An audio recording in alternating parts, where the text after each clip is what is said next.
तो फाइनली साल की most awaited film black window release हो चुकी है, जो कि आती है ड्रामा और साइफाई की कैटेगरी में। और सच में यार ये फिल्म काफ़ी तगड़ी है। तो अगर मूवी की बात करें तो फाइनल फिल्म है ब्लैक विडो की, क्योंकि मुझे नहीं लगता कि इसके बाद हमें ये कैरेक्टर कभी दोबारा देखने को मिलेगा।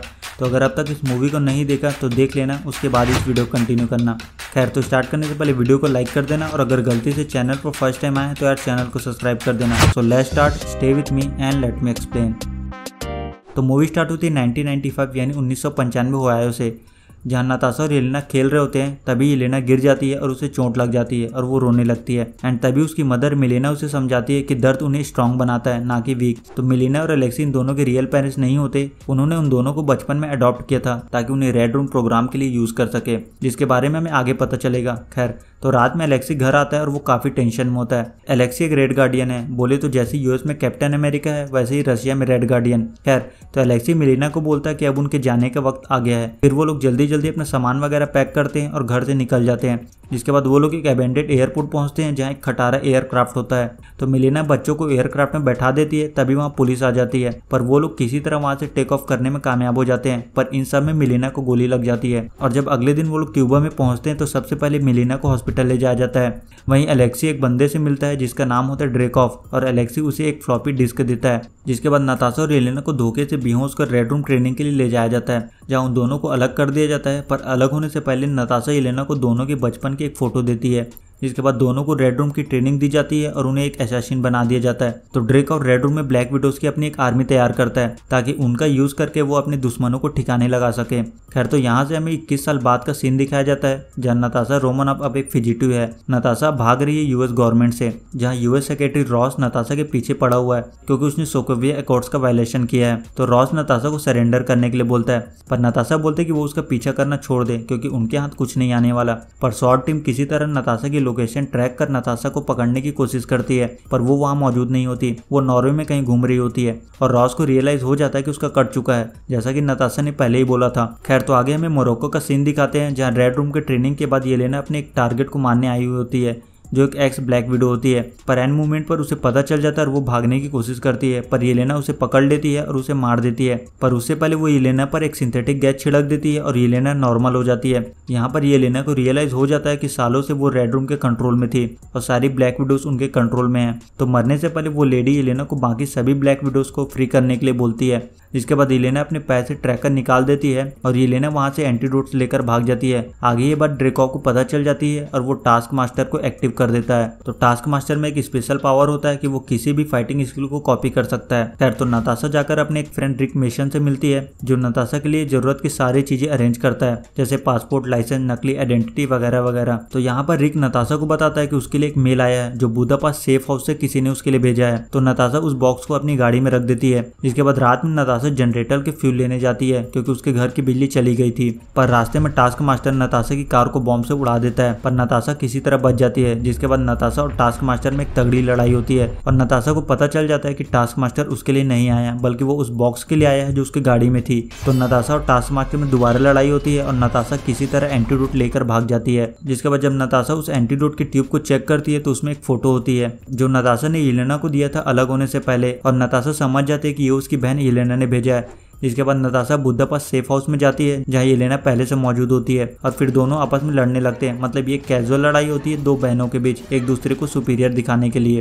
खैर, तो येलेना नताशा को बताती है कि ड्रेको अभी भी जिंदा है और रेड रूम अभी भी एक्टिव है और सारी ब्लैक विडोज अभी भी रेड रूम के कंट्रोल में है, और ये एंटीडोट है उनके माइंड को नॉर्मल करने के लिए। पर नताशा को लगता है कि ऐसा कैसे हो सकता है, क्योंकि शील्ड ज्वाइन करने के लिए उसकी पहली कंडीशन यही थी कि उसे ड्रेकॉफ को मारना होगा। तो नताशा ने ड्रेकॉफ को मारने के लिए एक बिल्डिंग को एक्सप्लोर किया था जिसमें उसकी बेटी भी मौजूद होती है। तो नताशा को लगा कि शायद ड्रेकॉफ भी मारा गया है। तभी होता यह है कि येलेना नताशा से ड्रेकॉफ की बेटी के बारे में पूछती है, एंड तभी वहाँ बहुत सारे ब्लैक विडोज आकर उन पर हमला करते हैं। पर दोनों किसी तरह वहाँ से बचकर निकल जाती है, पर उनसे भी बड़ी मुसीबत उनका वेट कर रही होती है और टास्क मास्टर उनके पीछे पड़ जाता है। टास्क मास्टर उन पर हमला करता है जिसमें येलेना घायल हो जाती है, पर नताशा येलेना को लेकर किसी तरह बचकर निकल जाती है। और यहाँ नताशा को कंफर्म हो जाता है कि ड्रेकॉफ अभी भी जिंदा है। और यहाँ हमें ये भी पता चलता है कि नताशा ने ड्रेकॉफ की बेटी का यूज किया था उस तक पहुंचने में, और जानबूझकर उसे मरने दिया। खैर तो आगे नताशा और येलेना पहुंचते रिक मिशन के पास। नताशा को जेट चाहिए था पर रिक के पास टाइम और पैसा दोनों कम थे, इसलिए वो एक खटारा एयरक्राफ्ट ही जुगाड़ पाता है। रिक बताता है कि रॉस उसके पीछे पड़ा हुआ है, इसलिए उसे अपना काम बहुत संभल कर करना पड़ रहा है। खैर तो यहाँ से नताशा और येलेना निकलते हैं एलेक्सी को छुड़ाने। तो एलेक्सी एक जेल में बंद होता है और वो सभी कैदियों से पंजा लड़ा रहा होता है और एक एक कर सबको हरा देता है। एंड तभी एलेक्सी के लिए एक मेल आता है और एलेक्सी जब उस मेल को लेने जाता है तो उसमें होता है एक एक्शन फिगर जो होता है रेड गार्डियन का।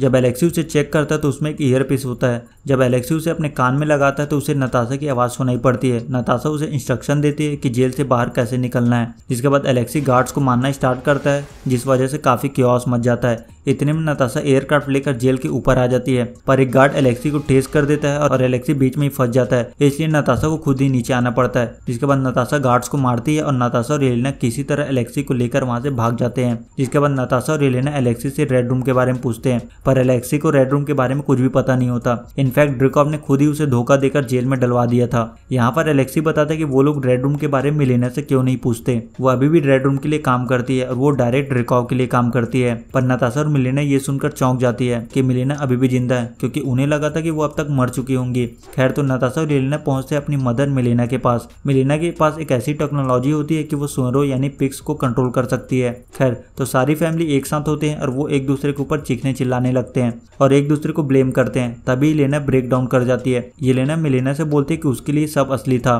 वो बैच मेमोरीज थी उसकी लाइफ की, पर सब फेक था।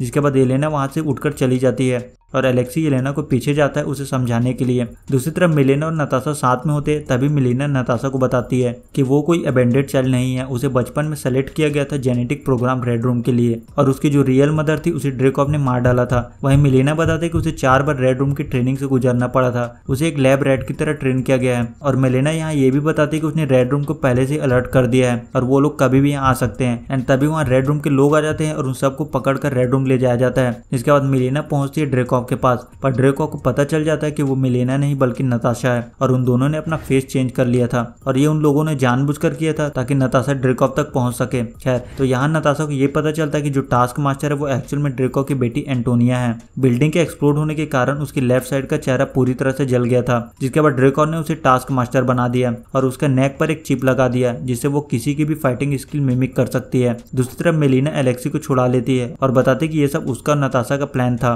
इसके बाद मिलेना येलेना से कांटेक्ट करती है और बताती है कि उसकी बेल्ट पर एक ब्लेड छिपा है। जिसके बाद येलेना सबको मारकर वहां से भाग जाती है और मिलेना येलेना को एंटीडोट ढूंढकर सभी को फ्री करने के लिए बोलती है। एंड तभी टास्क मास्टर मिलेना को मारने आती है और उसमें और एलेक्सी में लड़ाई होती है और टास्क मास्टर एलेक्सी की जमकर धुनाई करती है, पर किसी तरह एलेक्सी और मिलेना उसे एक रूम में लॉक कर देते हैं। जिसके बाद मिलेना इंजन रूम में जाती है और इंजन को बंद करने की कोशिश करती है ताकि शिप को लैंड करा सके, ताकि अथॉरिटी ड्रेकॉव को पकड़ सके, पर ड्रेकॉव इंजन रूम को लॉक कर देता है। पर मिलेना किसी तरह वहां से निकल जाती है और इंजन को ब्लास्ट कर देती है और शिप नीचे गिरने लगता है। वहीं नताशा ड्रेकॉव को मारने की कोशिश करती है पर वो नहीं मार पाती और नताशा को पता चलता है कि ड्रेकॉव ने हर ब्लैक विडो के अंदर एक फेरोनॉर्मल फिट कर रखा है, जो एक तरह का नर्व सिस्टम होता है जिससे कि वो किसी को भी मार सकते हैं पर वो ड्रेकॉव को नहीं मार सकते। तो ड्रेकॉव नताशा को बताते हैं कि कैसे वो यूज करता है ब्लैक विडोज को अपने दुश्मनों को खत्म करने के लिए और कैसे वो उन्हें कंट्रोल करता है। पर यहाँ पर एक कैच होता है कि मिलेना ने पहले ही नताशा को उस फेरोनॉर्मल नर्व सिस्टम के बारे में बता रखा था और ये भी बताते हैं कि उसे डैमेज कैसे करना है। तो नताशा अपना सिर टेबल पर मार देती है जिससे नर्व डैमेज हो जाता है और नताशा ड्रेकॉव की जम के धुनाई करती है। एंड तभी वहाँ सारे ब्लैक विडोज आ जाते हैं। जिसके बाद नताशा उन सबसे अकेले लड़ती है पर वो लोग नताशा पर भारी पड़ने लगते हैं। तभी एंड मोमेंट पर येलेना वहाँ आ जाती है और सिंथेटिक गैस का यूज करके सभी को नॉर्मल कर देती है।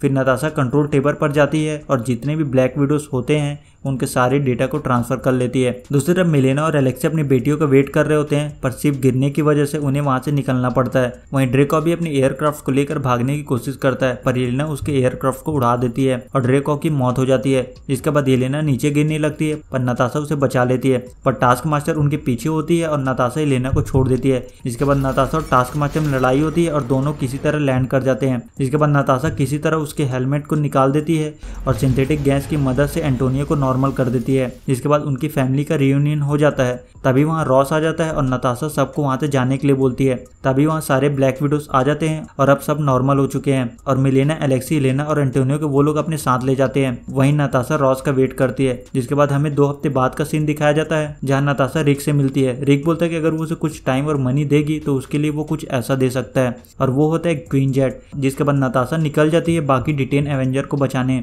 और यहाँ पर लास्ट में हमें एक पोस्ट क्रेडिट सीन दिखाया जाता है जो होता है एवेंजर एंड गेम के बाद का, जहाँ येलेना जाती है नताशा के ग्रेव के पास एंड तभी वहाँ वैलेंटीना आ जाती है और वैलेंटीना येलेना को उसका नेक्स्ट टारगेट बताती है जो उसकी बहन की मौत के लिए भी जिम्मेदार होता है और वो होता है हॉकाई। तो अभी हमें शायद पता है कि आगे क्या होने वाला है। खैर, तो इसी के साथ इस वीडियो में इतना ही। वीडियो अच्छा लगे तो वीडियो को लाइक कर देना और चैनल को सब्सक्राइब कर देना। इसी के साथ वीडियो को यहीं रैप अप करते हैं। सी यू इन नेक्स्ट वीडियो। तब तक के लिए गुड बाय।